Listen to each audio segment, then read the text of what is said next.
Okay guys, hi. Welcome back to the Building Investors YouTube channel. Copper and I are, he's looking at me like I'm crazy. He's like, are you talking to Dad? Anyways, that's my golden retriever. We are going to be replacing this outlet today, right here. So it's gonna be a simple video. If you're wondering why I'm all dusty, it's because today's main job was to do some drywall work and I did that, but I'm a little dirty from that. But I have a few extra hours before my next appointment, so I'm gonna come to our flip house and replace the outlets. I do not like these old cream ones, and they're old to begin with. We put the plates on because all the plates are broken when we did the painting, but now we need to come back and replace the outlets themselves. So I've got a new outlet here. I've got a new outlet cover. This is how they come. I don't need it, of course, because I got one. But you can get them in like a 10-pack or singles. I get them in 10-pack and I always get the one that's preferred plastic instead of the cheap ones because the cheap ones will break. So tools you will need, screwdriver. This one's nice because it can do regular or Phillips or square head or other stuff inside. There's a bunch of options. This is an electrical tester. This isn't critical. You can plug in anything into here, and if you have the right breaker off, then you don't have to worry about it. Should clarify that. If you have like a fan, you plug it in and your fan's not working, then it's probably because your outlet is turned off, which is good. So I have all the breakers for downstairs turned off right now, and then you can test it with one of these, which is nice to have. Just a simple, this one is made by Klein. You stick it in the hole, and if it beeps at you like crazy, that means one beep is just from friction usually. If it beeps a lot, that means that it's still live and you don't want to touch the wire. So now that we know it is not live, we can take the cover off, and then we can take the outlet out and then replace it. So the outlet covers are always, well, I should say most of the time, if not always, a flat head. So take that off, put it aside. This little foam piece, sometimes you'll see these on exterior walls where they're trying to keep the air from flowing through the wall. So they'll put this little foam gasket on, and when you put the cover on, it compresses it into the wall, keeping airflow out. Now, since these are older outlets, they've got flat head screws, so it's good to have the adjustable. Just stick it in there and spin it out. This will be a boring. Not really. Once you master this, we're gonna place all your outlets basically.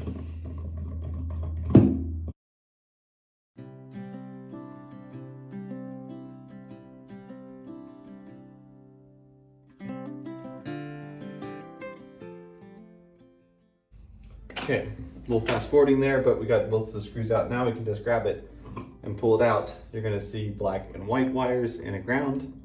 Bring you in close for those real quick. So you see black and black, they're going to the gold screws. Well, this one doesn't have any screws, it just goes into the back, that's the old style. And then the white goes to the other side, and then the ground goes to the green screw on top. So will make more sense with the new outlet because it's a lot nicer and cleaner and more organized. So in order to get these off, I usually just take this is the other tool I haven't explained yet, also made by Klein. You don't have to buy nice tools like this, but these are nice. And so just take your snipper portion, which is down here on the bottom, make sure your outlet is off, of course, and then snip really close to the outlet because you don't want to waste in your wire, because sometimes you'll have short wires. On the bottom here, there's a screw for this one, so you can just loosen that with your flathead, bend it around. Now you've got all of these wires out and ready for service. So I'm gonna straighten them out, that way I can see who's longer and who's that, and I can make them even if I want to, and then we'll get the new outlet ready. So the next step, after we've trashed this old outlet here and got this one ready, is to strip the ends of these wires off about ½ inch to 3/4 of an inch. Not super crazy important, but it's needs done. So on your pliers here, you're gonna see a bunch of holes. These represent different size wires. We're going to be in this hole right here, number 3 from the top, just because that's the size wire we have. This older wire is a little bit thicker on the coating on the outside than the newer wire is, so you might have to use a different hole depending on what age wire you have. Also not important, just pick the one that works best and you'll be fine. So if this wire has gotten hot, probably a useless tip, but if it's gotten hot, sometimes that jacket around it, the insulation, will stick to the wire and you have a hard time getting it off. You can always take this, grab it with the hole and do a twist, and if it doesn't come off like it should with easy, then you can take your razor knife out of your pocket And you can just kind of trim off, like you're trimming the skin off a potato. Just take the wire and trim off the jacket. Usually you don't have to do that. So pick the size here, crimp down, pull out, boom. These ones aren't melted, so that's good. Same with this one, crimp down, pull out. Do that in all of them. Now there are also a bunch of ways to skin a cat. I'll pick up those trash later. That trash, not those trashes. There's a hole on the side here. I like to bend my wires over. So I'll take this, I'll bend upward, and it'll create, bring you in closer here. It'll create that little crescent, and that will go into the outlet, which I'll show you in just a second. Let me make you level again. And then this side, boom. And then the black ones, and then the other black one. And then the ground, we'll do the same, bending them all over so they're all ready to receive the screws on this. Now the gold screws, they go to your black wires. If you only have one black wire, then you only have to use one of them. If you have two black wires, then you have to use two of them, which isn't a big deal. If you're only using one black wire, tighten the second screw down so it doesn't stick up. Just screw it down nice and flush. That way it has less room to ground out on something. Not crazy important, but it's nice to do. And then if you have like 3, 4, 5 wires in there, bundle them together, put a wire nut, and then put a jumper out. So put these together, stick a jumper wire out, and then use one of these for all of them, tie them all together. Probably won't be easy to envision since we've only got 2 wires, but bundle them together, put them on, put on your jumper, and you're good to go. So let's see what else is there. On the back side of these, there's these little washers. They retain your screws, and so they don't fall out. These screws are the ones that screw into the box, and then your outlet cover screw right here screws into the middle. So if you know all that, just ignore it, but some people have never done that before, so we want to make it as simple as possible for those guys. Anyways, let's put this on. I'm going to start with the black side. Also not super important, but I like to work one side at a time. I'm going to flip the screwdriver from flat to Phillips. That's a number 2 Phillips. They have different size Phillips heads. This one works best with number 2. So put it around the screw. You want the crescent to be facing the way that the screw turns. So this way, because the screw's gonna turn in the clockwise direction. The reason you want to do that instead of facing it the other direction, because if you take that wire and you put it around the other way and you tighten it, it'll open up that crescent, and sometimes your wire won't stick very well. This one needs a little help, so I'm gonna stick my nose of pliers in there and bend it back. Tighten down the Phillips head here, and then this will finish off the hot side.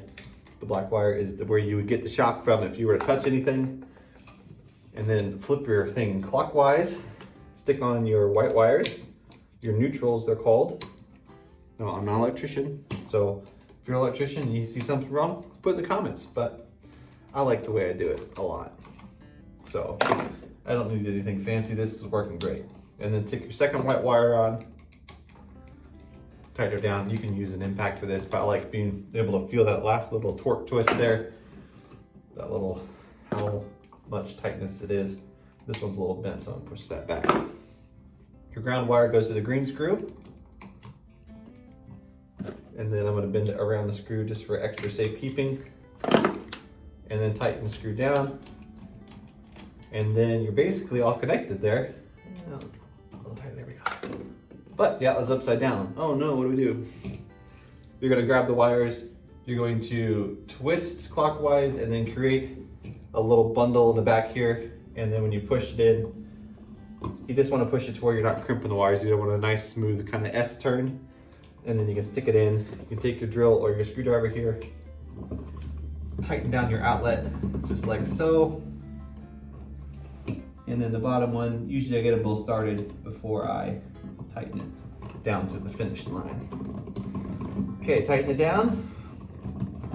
Now if you're an electrician or someone with that's going to be working for a customer, when you're doing this, take your torpedo level, which is a small level, they call them torpedo levels. You're going to stick it on the side of your outlet and you're going to see if it's nice and level or plumb. That way you don't have a crooked outlet. That never looks good. Since this is my house and I don't have my torpedo level with me right now, I'm not going to worry about that. I'm just going to eyeball it and make sure it looks good. And if it doesn't, stick your screwdriver in and you can cheat it to one side or the other, and then finish tightening it down. Flip your screwdriver over to flat, stick your insulation piece back in there, take your outlet cover, put your screw in, and then align your screw head whatever direction you want. Most electricians like them up and down, so that would be vertical. I like them horizontal on these. I think they look better. That's completely preference. And then once you're done, especially if you're working for a customer, sweep up your dirt, pick up your little strippings off your wire, and you are good to go. So that's how you replace an outlet from start to finish. So a little boring, hopefully not. Hopefully I'm entertaining of some sort, but that's how you do it. Let me know what your thoughts are. Don't forget to leave a comment in the description below. Blah, blah, blah. Thanks for watching. We'll catch you later. Have a good one. God bless.